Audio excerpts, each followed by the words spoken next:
कहते ना कि हर संत का एक अतीत होता है, हर अपराधी का, हर पापी का एक भविष्य होता है। हर संत का अतीत होता है, और इसमें कोई बुरा मानने वाली बात नहीं है, इसमें कोई अफसोस करने वाली बात या चौंकने वाली बात भी नहीं है। पैदा तो एक ही ऐसे होते हैं ना सब, फिर धीरे धीरे आगे बढ़ते हैं, चीज़ों को समझते हैं, उनकी चेतना आगे बढ़ती है। रामकृष्ण अगर आज होते और कोई उन्हें जाकर बताता कि ये जो तुम मछली खा रहे हो, इससे तो पर्यावरण की बहुत हानि हो रही है। इसमें हम फिर से बोलना चाहेंगे कि एक चीज़ अगर तुम देखिएगा कि जो वेगन फॉलो करते हैं उनका प्रॉपर डाइट, जो प्रोटीन वगैरह का जो इनटेक है, वो ज़्यादातर वो पीनट्स वगैरह को लेना चाहते हैं, या आलमंड्स, एवोकाडो, अगर ज़्यादा हेल्दी रहना है उनको तो इस चीज़ पे फोकस करते हैं। अब तुम देखिएगा कि पॉलिनेशन का जो प्रोसेस होता है कैलिफोर्निया में, तुम चेक करो एक बार, खुद से चेक करो, क्योंकि ऐसे तो तुमको वेगनिज्म वाला जो होता है जनरली अपना माइंड को क्लोज करके रखता है इतना छोटा सा बॉक्स में। खोलो उसको, बॉक्स को, और मेरा एक बात सुनो, तुम जाके एक बार तुम चेक करो कि कैसे कैलिफोर्निया का जो आलमंड है इतना फेमस क्यों है, और वहाँ का बिजनेस स्ट्रेटजी क्या है, वहाँ पे कैसे क्या हो रहा है, कैसे क्या हो रहा है। पता चलेगा तुमको कि करोड़ों मधुमक्खी को मारा जाता है तुम्हारे ही फालतू से डील को मतलब फुलफिल करने के लिए।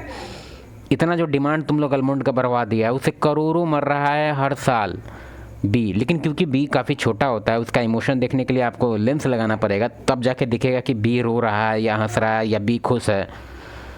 आपको मुर्गा का दिख रहा है क्योंकि वो एक प्रॉपर साइज में है। मतलब कहने का मतलब है कि एक इसका मेट्रिक यही है कि अगर कोई साइज वाला एनिमल है तब जाके हम उसको बचाएंगे। अगर उसका साइज थोड़ा छोटा है, कीड़ा मकोड़ा है, तो मरने दो, खेत में अभी पेस्टिसाइड डालते हैं 5 लीटर। इतना ही अगर तुम्हारे पास मन है तो क्यों नहीं फैक्ट्री बंद करवाता है पेस्टिसाइड वाला, क्यों नहीं ऑर्गेनिक के लिए फोर्स करता है, क्यों नहीं पटिशन डालता है, क्यों नहीं गवर्नमेंट पर बहुत ज़्यादा प्रेशर करता है कि भाई बंद करो पेस्टिसाइड। नहीं तो जाके फैक्ट्री के आगे खड़ा रहो, 4 दिन खड़ा रहो। लेकिन नहीं, तुम लोग को क्या करना है, खड़ा कहाँ रहेगा, रेस्टोरेंट के आगे रहेगा खड़ा, वो भी मोबाइल लेके, ताकि कोई कूट ना दे आके तुमको। तो रामकृष्ण में इतनी महानता निश्चित रूप से थी कि वो एकदम मान जाते कि हाँ मछली खाना ठीक नहीं है, वो छोड़ देते।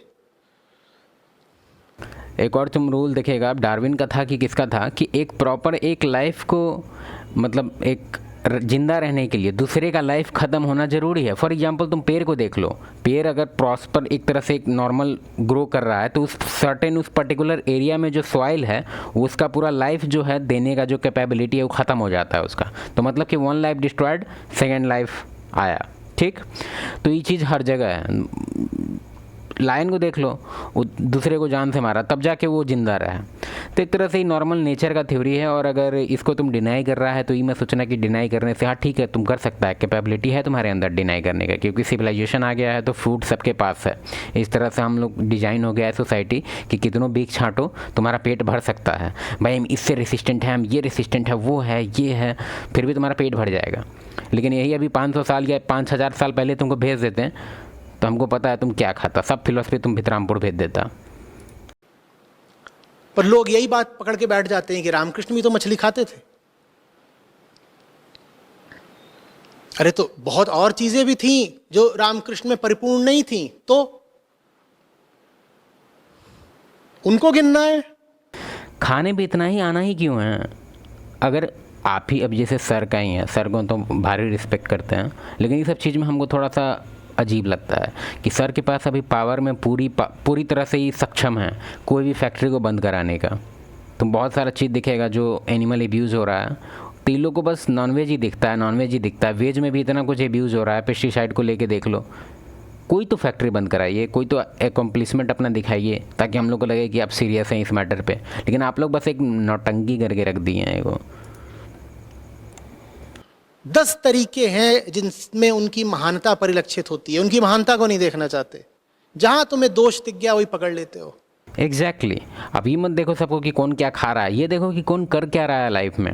फॉर एग्जाम्पल तुम्हारा ही वेगन का एग्जाम्पल लेते हैं। एक वेगन आदमी है, ठीक है, वो नॉर्मल 9 to 5 जॉब कर रहा है, हर चीज़ उसका सही है, लेकिन उसके अंदर एक हैबिट है जो कहीं से पकड़ लिया है वो को। अब उसका हैबिट ये है कि कोई भी फैमिली गैदरिंग हो या फ्रेंड गैदरिंग हो, वो लेक्चरबाज हो गया है। वो सबको बताता है कि भाई क्या खाना है और किस खाने में कहाँ से आ रहा है प्रोडक्शन और कितना एनिमल एब्यूज़ हो रहा है, कि तुम्हारे प्लेट में जो ही खाना मीट पड़ा हुआ है उसमें ऐसे ऐसे करके बहुत मतलब माथा खाता है सबका। तुम खुद समझो कि क्या कर रहा है वो लाइफ में। बकवास कर रहा है। इससे अच्छा अगर वो इसका ज़्यादा बेटर ये होता कि अगर इसी चीज़ पे उसका बिलीफ सिस्टम काफ़ी स्ट्रांग है एनिमल को लेके, तो कुछ करता, जाके फैक्ट्री कहीं मांस बंद करवाएगा ना। अगर वो डिबेट कर भी ले तो हो सकता है 5 आदमी सुन के एक आदमी का माइंड चेंज हो जाए। तुम फैक्ट्री बंद कराता तो कुछ इफेक्ट भी आता कुछ अच्छा लेवल पे, लेकिन नहीं। तो तुमने पूछा कि स्वामी विवेकानंद जी मीट क्यों खाते थे? इसलिए खाते थे क्योंकि इंसान थे और हर इंसान में कमियां हो सकती हैं, इतना हक। ये कोई कमी नहीं है कि अगर हम मीट खाएं तो मेरे अंदर कमी हो गया। ऐसे तुम लोग ऑफेंड हो ही रहा होगा, हमको पता है। हो रहा है क्या? ऊंचे से ऊंचे आदमी को दिया करो कि उसमें कुछ कमियां हो सकती हैं, कुछ कमजोरियां हो सकती हैं, लेकिन वो कमियां और कमजोरियां सीखने की चीज नहीं है।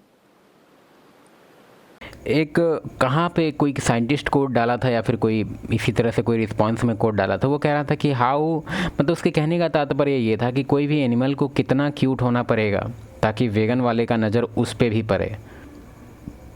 फिर से सुनो, ऐसा करके कुछ इंग्लिश में कोड दिया हुआ था। उसमें कहने का तात्पर्य ये था कि कोई भी एनिमल को कितना क्यूट होना पड़ेगा ताकि वेगन वाले का उस पर भी नज़र पड़े। कितना क्यूट होना पड़ेगा? तुम लोग ऐसा कुछ मैट्रिक का भी अपना निकालो कि प्रॉपर साइज उसका जो होना चाहिए वो कम से कम इतना साइज दिखना चाहिए। फिर सेकंड मैट्रिक डाल दो कि उसका जो आई होना चाहिए वो ऐसे होना चाहिए, ग्लो करना चाहिए, उसके आँख में अपना रिफ्लेक्शन दिखना चाहिए। हाँ, इस बात को स्वीकार करो, एक्नॉलेज करो कि हाँ उसमें ये दोष है, और फिर कहो लेकिन ये चीज नहीं सीखनी है मुझे उनसे। उनसे मुझे क्या सीखना है? जो सीखने लायक है। समझ में आ रही है बात?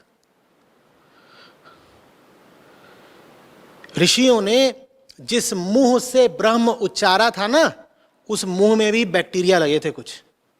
किसी डेंटिस्ट के पास जाओ, बताएगा कितना भी साफ कर लो मुंह को, कुछ ना कुछ तो गंदगी बची जाती है, कुछ ना कुछ तो बैक्टीरिया रह ही जाते हैं। अब इसी चीज़ से याद आया बैक्टीरिया से कि अभी तुम WBC और RBC इन एक्शन करके यूट्यूब पे वीडियो है, तुम सर्च करना। उसमें भी तुमको दिखेगा कि जो जैसे तुम नेचर में कैसे देखता है कि लायन दौड़ के पकड़ रहा है एक जेब्रा को खा जा रहा है, सेम चीज़ उसमें भी हो रहा है, एकदम माइक्रो लेवल पे। एकदम देखना कभी तुम WBC इन एक्शन या ऐसे करके कुछ वीडियो सब आता है, तो वहाँ पर क्या करोगे? वहाँ पे तो पोस्टर लगाने का भी जगह नहीं है, क्योंकि पोस्टर भी बहुत माइक्रो लेवल पे छोटा बनाना पड़ेगा, और WBC उतना सोचता भी नहीं है। वो आएगा दूध तबराक दे के तुम्हारा पोस्टर सब फेंक देगा। ऊंचे से ऊंचे दर्जे का श्लोक उसी मुंह से निकल रहा है। तुम्हें उस श्लोक पे ध्यान देना है या मुंह में जो बैक्टीरिया बैठा उस पे ध्यान देना है? वीडियो देख लेना सर का तुम लोग। बाय।